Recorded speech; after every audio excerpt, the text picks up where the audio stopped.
Дэвшилсэн ерөнхий командч танаа. Таныг өндөр төвөгдөж, төрийн өндөр төвөөл жигсэн. Өндөр дараалын дараад ахмад ярган сайрны баярлал.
Монгол улсын ерөнхийлөгчийн бүрэн эрхийнхээ хүрээнд өнгөрсөн оны 12 дугаар сард цэргийн алба хаагчдын зарим төрлийн цэргийн дүрм төвц, цол, ялга тэмдгийн загварт өөрчлөлт оруулсныг та бүхэн мэдэж байгаа хаа. Цэргийн алба хаагч үүргээ гүйцэтгэхэд тохиромжтой өнгө үзэд сайтай хувц сэргэлттэй байх шаардлагын үүднээс цааш нарийн тооцоо судалгаа хийсний үндсэн дээр өөрчлөлт шинжилт хийх саналаа танилцуулахыг холбогдох албан тушаалтнуудад бас үүрэг болгосон байгаа. Улс орнууд уламжлалт болон уламжлалт бус аюул занлаас урьдчилан сэргийлэх, сүрэн зогсох чадвараа нэмэгдүүлэх, түүний дотор иргэдийнхээ аюулгүй байдлыг хангах, оршин тогтнох, язгуур эрх ашгаа сахин хамгаалах зорилгоор өөрийн улсын онцлог тохирсон батлан хамгаалах бодлого үзэл баримтлалыг хэрэглүүлж байна.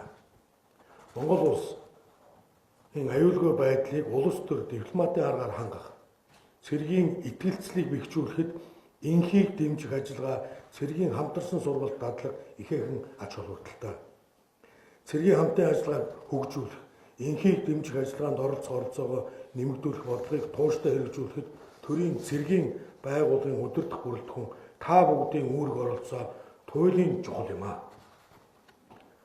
Батлан хамгаалах зэвсэгт хүчний жанжин штабаас хөрш хоёр оронтойгоо болон 3 дахь хөрш орнуудтай байгуулсан цэргийн болон цэрэг техникийн хамтын ажиллагааг өргөжүүлэн урт хугацааны хөтөлбөрөөр зэвсэглэх, цэргийн техникийг шинжлэх, сэргээн сайжруулах, цэргийн мэргэжилтэнд бэлтгэх, олон улсын болон хоёр талын хамтарсан сургалт дадлагын үр өгөөжийг нэмэгдүүлэх талаар олон арга хэмжээг авч хэрэгжүүлж улс орныхоо цэргийн аюулгүй байдлыг хангахад үнэтэй хөв нэмэр оруулж байгааг Монгол улсын ерөнхийлөгч, зэвсэгт хүчний ерөнхий командлагч, үндэсний аюулгүй байдлын зөвлөлийн тэргүүний хувьд талархан дэмжидгээ энд хэлхийг бас хүсэж байна.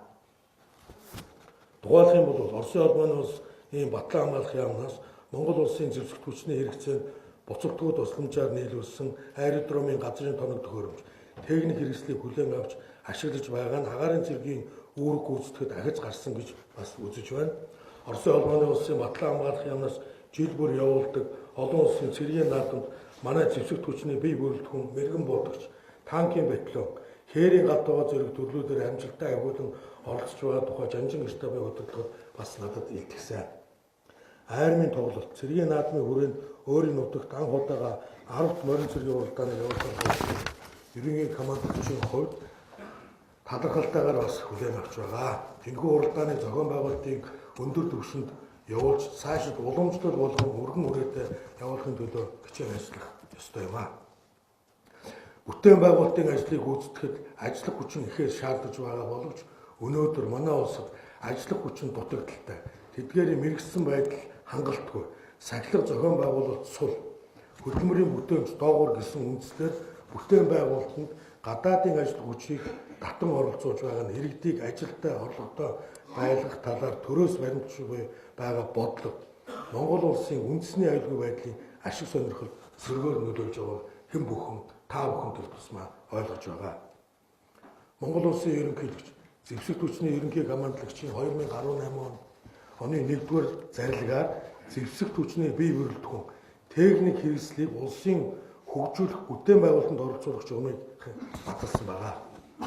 Энэ журмын дагуу Дорногов аймгийн Хөдөлгөөний сумын нутагт байрлах Монгол газрын тос боловсруулах үйлдвэрийг сайшааттай холбох хүнд даацын автозамын барилгын ажлыг зэвсэгт хүчний замын хээрийн анги гүйцэтгэж улс орноо хөгжүүлэх бүтээн байгуулалтын ажил цаашид үр бүтээлтэй оролцох ажлын гарааг саяхан эхлүүллээ. Бүтээн байгуулалтын ажил зэвсэгт хүчийг оролцсноор улсын хөгжил түлхэж өгөхөөс гадна залуучууд цэргийн албыг хаа хугацаанд ажил мэргэжилд суралцж, орлого олж, хоримтлалтай болоход чиглэсэн чухал ач холбогдолтой арга хэмжээ юм а. Бусад улсууд ч бүтээн байгуулалтын ажил цэргийн хүчээ ашиглаж байгаа нь цэргийн албан хаагчид энгийн хүнээс илүү зохион байгуулалттай, дэвсгэр төвчээртэй байдагтай холбоотой төдийгүй зэвсэгт хүчинтэй хөрөнгө оруулалтад ихээхэн ач холбогдолтой юм а. Зэвсэгт хүчний жанжин штабын бүтцэд бүтээн байгуулалтын ажлыг шууд хариуцах чиг үүрэгтэй нэгж бий болохыг Миневи зэвсэгт хүчний жанжин штабын удирдлагад үүрэг болгосон бөгөөд нэгжийн удирдлага зохион байгуулалтыг оновчтой тогтоож бүтээн байгуулалтын ажилд оролцож анги салбарын боломжийг нэмэгдүүлэх анхаарахыг мөн нэг үгээр дамжуулж удирдлагуудад үүрэг болгож байна. За мөн энэ онд Халахын голын дайны ялтын 80 жилийн ой дохиох бөгөөд энэ түүхэн үйл явдал бол Монгол улсын тусгаар тогтмол бүрэн эрхт байдлаа харийн төрөмгийлэгчдээс хамгаалсан төдийгүй зөвлөлтийн зэрэгтэй хамтарсан бүс нутгийн тогтворгүй байдлыг намж аваад Монголын ард түмэн, Монголын ардын хувьсгал цэргийн оруулсан хувь нэмрийг алдаршуулах, хойч үедээ мэдүүлэх, таниулах чухал ач холбогдолтой ийм арга хэмжээ байх болно. Тус ойг тохиолдуулан Дорнод аймгийн Халахгүй сумыг төвийг шин сум төслийн хүрээнд иж бүрнээс шинээр байгуулах бүтээн байгуулалтын ажил бас хийгдэн энэ ажил хийгдээд эхэлсэн байгаа. Энэ ажил цэргийн албан хаагчдыг оролцуулахаар тооцож байгаа бөгөөд богино хугацаанд чанартай гүйцэх шаардлагыг бас тавигдаж батлан хамгаалалттай хамтан ажиллаж эхлүүлсэн байгаа. За ингээд би өгөхөө төгсгөл нэг зүйлийг зориуд зохон тэмдэглэхийг хүсэж байна. Төрийн албаны тухай хуулинд төрийн жинхэнэ албан тушаалд иргэнийг томилохдоо гагцгүй чадахгүй зарчмыг баримтлах гэж заасан байдаг. Төрийн тусгай алба түүний дотор төрийн цэргийн байгууллагын албан хаагчдын томилгоо ажил үүргийн хуваарлалт шудраг зарчмаар явагдах ёстой. Цэргийн байгууллага, цэргийн албан хаагч, цэргийн анги байгууллагын үйл ажиллагааг улс төрөөс ангид байх ёстойг бас анхааруулъя. Өргөсөн тангарахтай өмнөж байж сахилга зохион байгуулалтаа бэхжүүлэн төрийн цэргийн бодлогыг хэрэгжүүлэхийн төлөө тууштай зүтгэхийг Монгол улсын ерөнхийлөгч зэвсэгт хүчний ерөнхий командлагчийн хувьд та бүхэнд уриалж шинэ ондоо улам их амжилт гаргаж ажиллахыг бас хүсэн өрөөё. Та бүхэнд амжилт хүсье. Мөнх тэмдэг биднийг ивэгэ.